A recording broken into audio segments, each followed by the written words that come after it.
I'm your host, Dr. Catherine Clinton, and I am honored to be here with a dear friend and colleague, Dr. Kathy Yo. She is a chiropractic doctor, a holistic practitioner. She's a polymath artist and farmer. She's a cat lover and just an all around wonderful person. We're going to be talking about quantum sound and so much more. So thank you so much, Kathy. Thank you for So joining much us for today. having me. Thank you. Thank you. Absolutely. Kathy and I connected a few years ago through social media, and she is just an absolute wealth of information. And when I first was connected with Dr. Yo, she was talking about sound and how it affects our biology, our quantum biology. So maybe if we can start there, just Yeah. opening up that window. Yeah. Oh, that's great. So, where should we start? I think sound has been always there, whether we recognize it or not. It's part of who we are right now because there's a lot of attention in light therapy, for example, because cell to cell communication occurs in infrared or spectrum. But what we don't realize is that light is impossible to be created without sound. Actually, sound gave birth to light. Sound was the primordial force. And of course, this is nothing new. Often we say sound is the medicine of the future, but everything is cyclical. It's been around from day one. So ancient people knew this.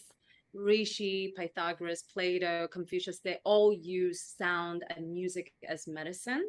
So I think sound has always been part of my life because of my mom, for example. She's a classical pianist and also music therapist. So growing up, even as an infant, she was so busy as a performer. So I will be just kind of a cradle underneath her grand piano while she's playing her Mozart, and I could see her pedals. And of course, I was listening to in her womb.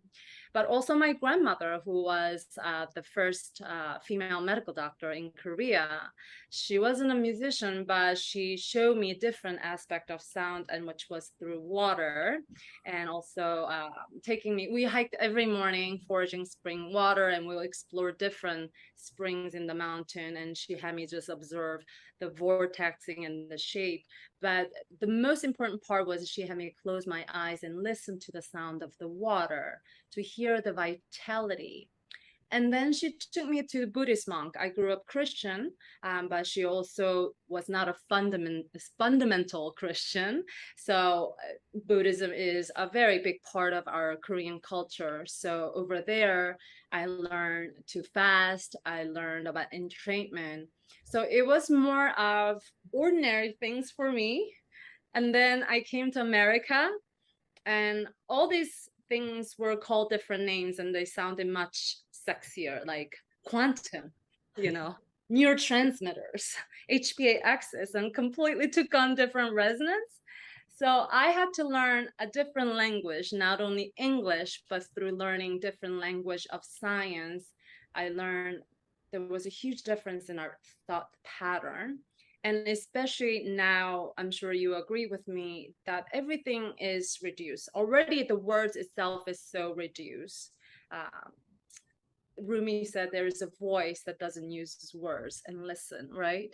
So when we use words and more complicated our chronic illnesses become, more specific and detail oriented we have to become, which actually excludes other doctors and scientists to communicate about core essentials of life.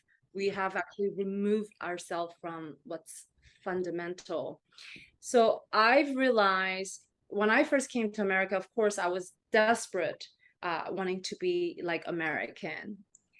If you ask me 10 years ago, I'll be using all these scientific terms to get my points across. But even more underneath was for me to be acknowledged as an accomplished practitioner. And I think I am in a different cocoon in my professional journey. And that is kind of going back, just like we're breathing.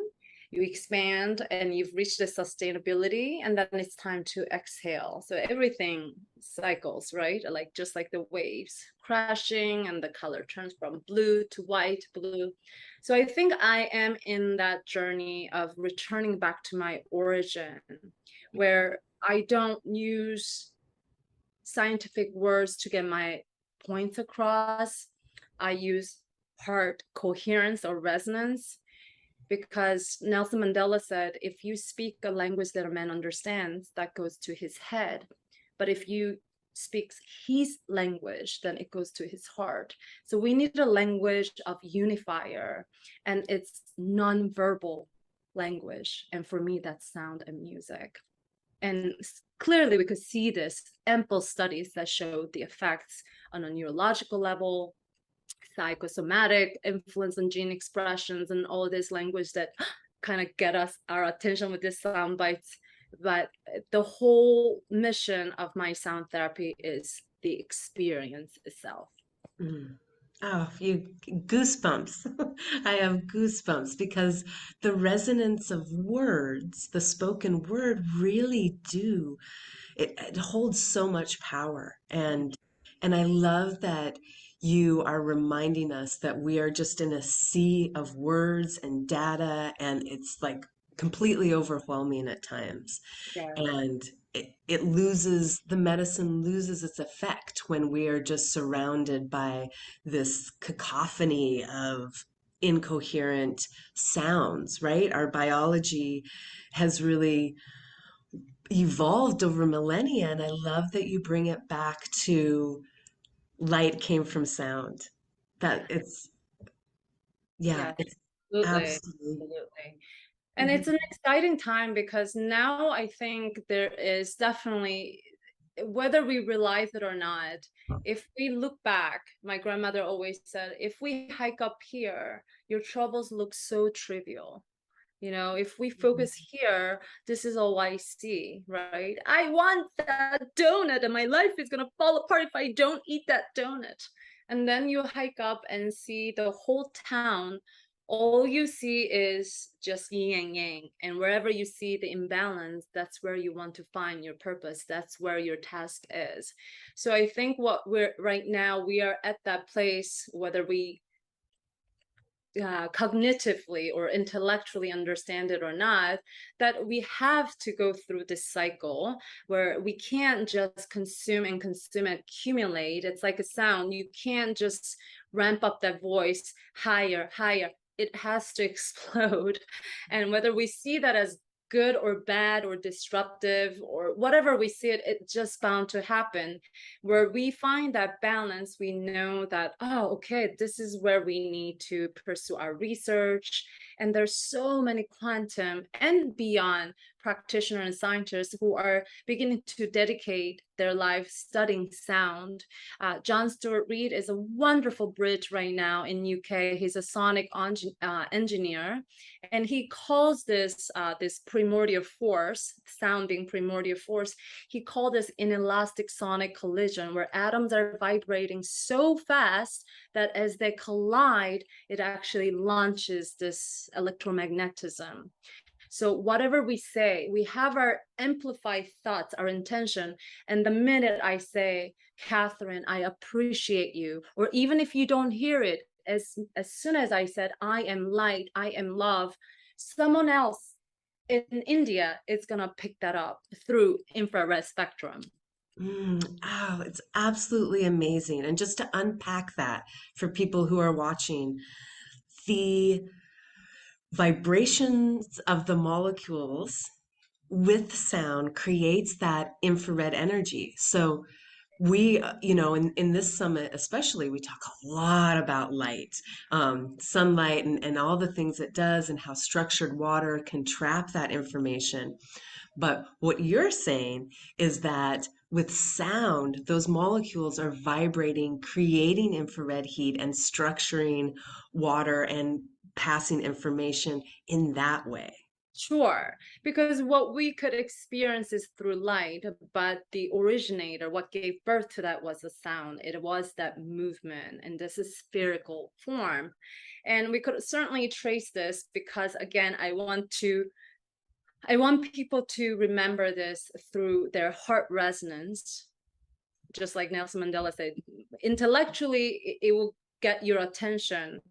But there's so much, we know this in classical and mechanical physics, you can't possibly quantify which motions and directions that ends move and then gather all those quantitative values and come up with a theory.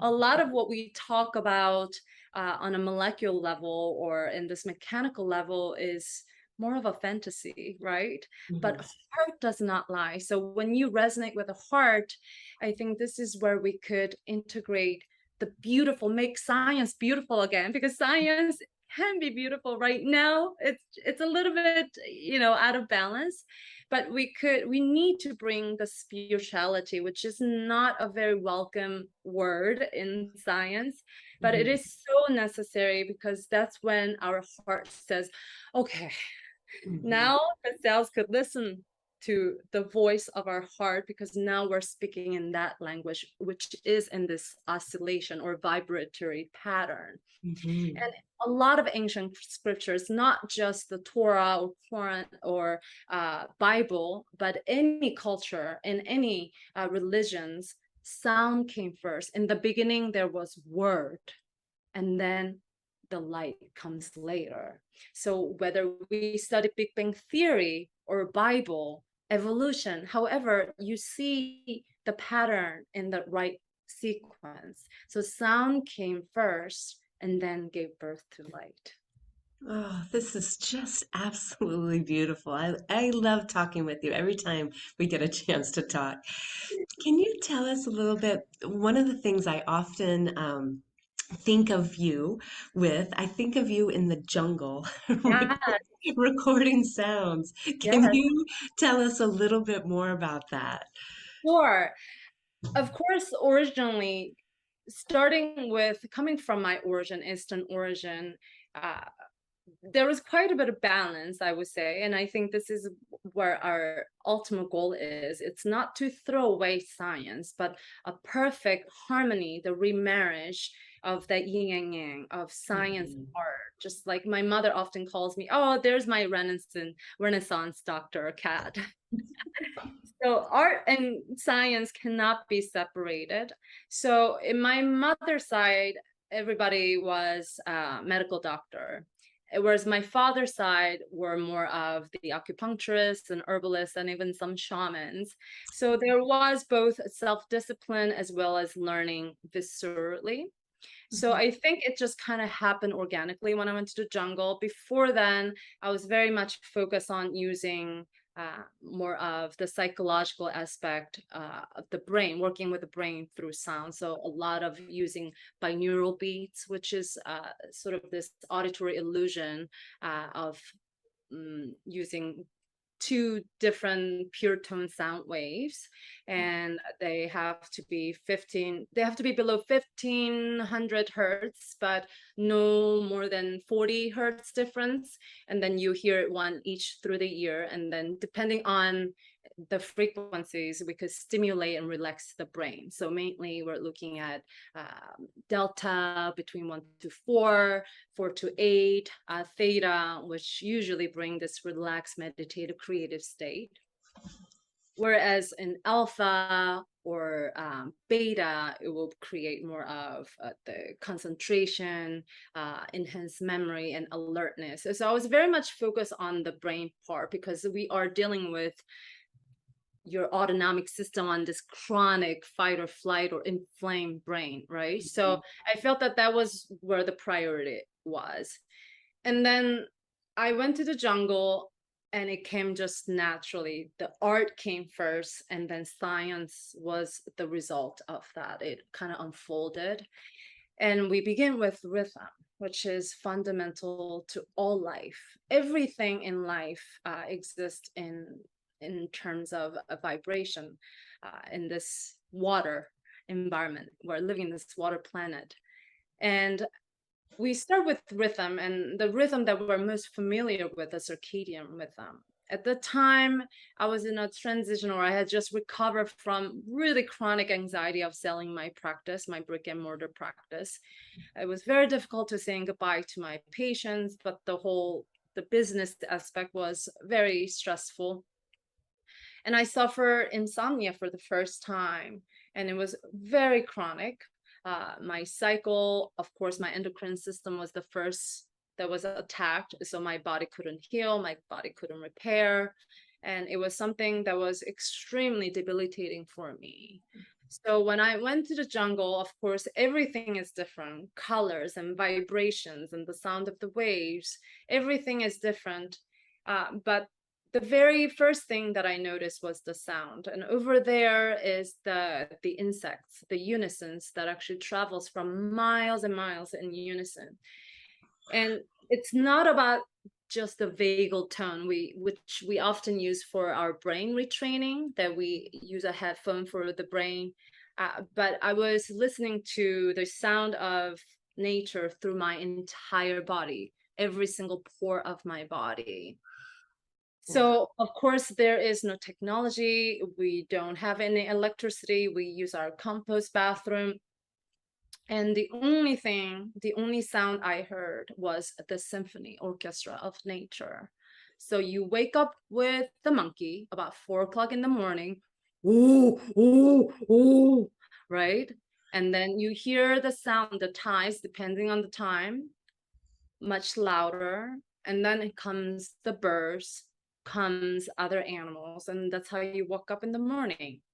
And then as you go to bed about 4 o'clock, again, depending on the humidity, the climate, the insects begin to get louder and louder. And this is something I want to remind to people: as long as you're not living in a very condensed cosmopolitan area, even in a suburban environment, you absolutely can listen to this.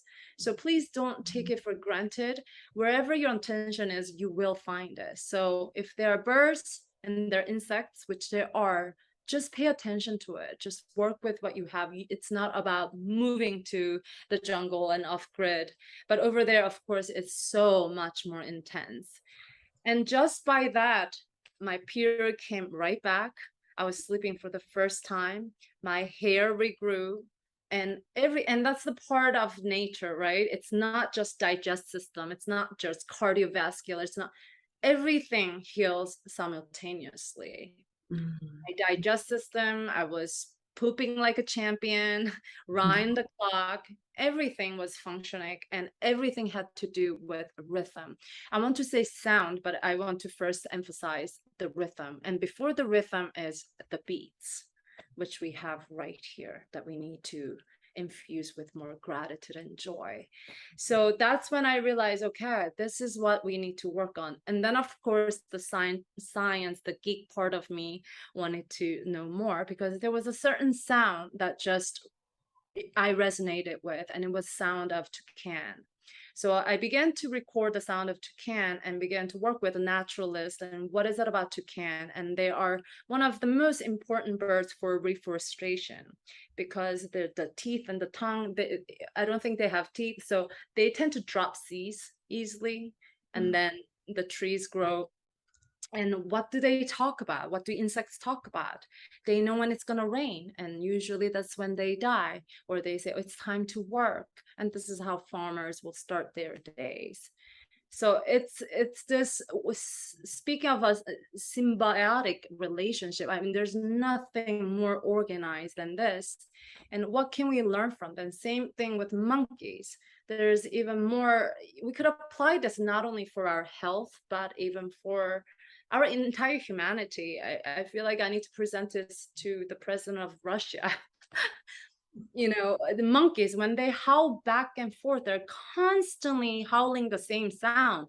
Ooh, ooh. And then they respond with ooh, but they're doing the same thing over and over. And then I asked the naturalist, why are they howling back and forth? And they say, they're claiming their territory. Don't come here.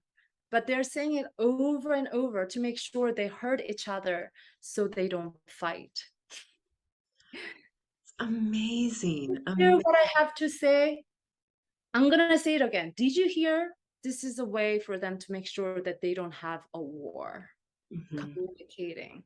So how can I actually apply this on a human scale and to the community and to national and this collective conscious paradigm?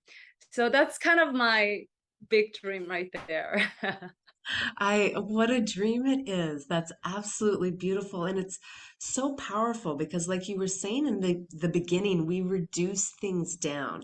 Like if we can't see a howler monkey sound under a microscope or measure it or see the, all of that stuff, we put it aside. And that's been happening for 400 years, right? Like when the scientific revolution came, all of that indigenous ancient knowledge was put aside because it came from a person being quiet and having a relationship with nature. It didn't come from a microscope or a trial or quantitative, qualitative measures. It came from a relationship. And you returning to that relationship like a child being swooped up by a mother is just the most beautiful medicine out there. I just love to hear your words about this. It's amazing. Thank you. Thank you. I think the main problem that we're dealing with, whether we want to call it chronic illness or economy crisis or climate change, what we are experiencing are basically inflammatory symptoms. Something, it's Mm. all inflammation, but with the same underlying cause, and that is lack of consciousness, right? So there's a practice that I do often for people to really know. And I think two main difference is that right now, even philosophically, and I know you're a philosophy major, so we're kind of coming from the same background where we're asking a lot of why. And there's nothing wrong with asking why. It's a beautiful journey of following that answer to your question, even if you're alone. And I think it's such a courageous and heart driven learning process. But it's a little counterproductive if we continue to ask why without knowing who, who we are. Mm. And who we are is consciousness. And when we look at this duality characteristic of matter, even understanding the lamp you have over there could be pure object, but on a quantum mechanic field, we could see that there are waves. So whether it behaves like particles or sometimes it behaves like waves, a lot of times physicists will say we would like to have established truth, even with time. That lamp was there in the past, but you can't prove that. And certainly we can't prove the future. So I think the presence is really a collection of all awareness or perception, that the way our brain perceives or the way our heart perceives the body, they're all different. And actually, there is a mathematician that who proved this theory that that is our true reality. But I think consciousness is really about, as you say, interconnection. So if I pay attention to you and then I bring attention to myself, we often don't pay attention to ourselves. Mhm. Whether you want to close your eyes and feel your heart or your breathing, wow, all of a sudden you feel so much because we are so distracted in our thought, and you begin to actually experience this waves between you and I. And that awareness is consciousness. So that consciousness cannot be contained in our physical body. The attention that you feel within your body, you could see that it would expand to the point that you actually never stop. There is no limit with consciousness, right? And I think that's when we realize, wow, the way we view science or health or even who I am and who I think you are is a very distorted image the way God views. So this is a quote, my favorite quote. I actually just presented this in the other conference from Einstein. He says, I want to know God's thoughts and rest are just mere details. We're so interested in details, but the way God views our purpose and our meaning is so different than what we think about ourselves. So that you begin with who you are, and then you see that your question begin to change. Your why changes because you realize maybe I don't even need to ask why. And I absolutely learned this in nature through sound, because when you hear music, it's not even about a story. It's just simply experiencing harmony, nothing else. And that's just why we are here. At least that's what I believe. Oh, absolutely, absolutely. We're all these vessels of the convergence of consciousness, and I love that you bring that into your discussions of how reductionistic we are and how we push consciousness um, purposefully out of science right now Yes, because yes. hmm and that's how we do the scientific method, and there's so much that we can learn from the scientific method, obviously, but there's so much that's being pushed aside Yeah. that it really does need to be reintegrated and married because that reductionistic piece is not connected, right? It's that truth, that looking for that objective truth. And if quantum physics tells us anything, it's that the truth changes depending on who you are and the time you're experiencing it, the observer effect, it's Yeah. there is no objective truth that we can go out and crack down and look under a microscope Yeah. for, right? Yeah. Yes. Because truth is one. Mhm. Truth is it should be same for everybody, and that's who we are in our essence, and that's when we going back to this oneness. And that's where kind of going back to the sound or the beats. So there's sound frequencies or music that involves more of the pitch or the tuning and rephrasing. So before music there's sound or frequencies, before there's rhythm, and then there's beats. And when you go to some of these African countries, you hear the beats, and those beats are so accurate when you measure it, just like the ancient people built their pyramids, or they didn't have this cutting edge technology, but it was so accurate. And it's the same with some of this rhythmic, a lot of ancient rhythmic music, and they use their heartbeat or the sound of cycles of the ocean. But at the time it was so coherent, they didn't have the destruction of conflicting data and studies. And a lot of these indigenous people that I work with, especially in Mexico, when I work with indigenous people, or some of the physicists or polymath musicologists that study the more of the linguistic than the biology, is they say, well, in our culture, we don't have color called green or blue, because there are so many different greens and blues that they cannot call it blue. I mean, speaking of aha moment, it's absolutely insane. So then when we talk about numbers like white noise or white light or zero, I mean, nobody has really experienced zero. It's more of this formalization of culture so that it's more organized, uh, Mhm. human to function, right? But which is important, as we said, but we're missing out on something so important, that these animals and the trees and indigenous people, they have access to so many different frequencies. We're completely ignoring, saying that doesn't exist because we cannot access it. The reason we cannot access it because its nature is smarter than us. There's only so much that we could extract, record, measure. You can't, nature is smarter than technology. It requires participation. Absolutely, absolutely. And if I've learned anything from indigenous cultures and ancient wisdom and medicine, it's that it's relational. It's a relationship.